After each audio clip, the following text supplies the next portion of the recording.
ഭക്തിശീലനാണ്, കേരളത്തിൽ നിന്ന് വന്ന ഒരു മന്ത്രിയാണ്. നിങ്ങൾക്ക് അവിടെ ഇരിക്കാൻ സ്ഥലമുണ്ടല്ലോ. അല്ല, ഞാൻ പെർമിഷൻ എടുത്തിരുന്നു. നിങ്ങൾ ഭൂമിയിൽ കിടന്ന് കുറെ കളിച്ചതല്ലേ, ഇവിടെ ഒരു 100 കൂട്ടം പണിയുണ്ട്. നിങ്ങൾ അവിടെ പോയിരിക്കൂ. അല്ല, ഞാൻ പെർമിഷൻ എടുത്തു വന്നതാണ്. എന്താണ് എന്താണ്?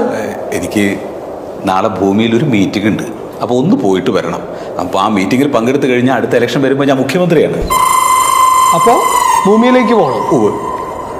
സാർ, എനിക്ക് ഒറ്റ തവണ ഒന്ന് മുഖ്യമന്ത്രി ആവണം സാറേ. അത് വേണോ? വേണം. ഞാൻ വിടാം. മതി സാറേ, മതി. അതൊന്നും വേണ്ട, അതൊന്നും വേണ്ട. ഞാൻ പെർമിഷൻ തരാം.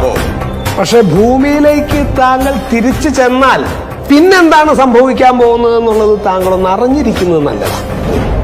മുഖ്യമന്ത്രിയാവാൻ വേണ്ടിയല്ലേ പോണത്? അതെ.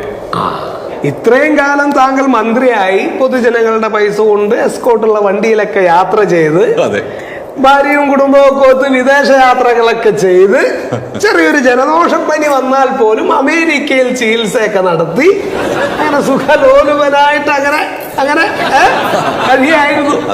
സൗകര്യം ഉണ്ടല്ലോ. ഉണ്ടല്ലോ.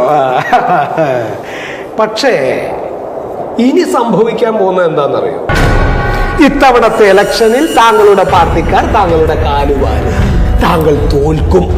താങ്കളുടെ തന്നെ പാർട്ടിയിലുള്ള മറ്റൊരാൾ മുഖ്യമന്ത്രിയാവും. നാളിതുവരെ താങ്കൾ ചെയ്ത എല്ലാ അഴിമതി കേസുകളും കുത്തിപ്പൊക്കും.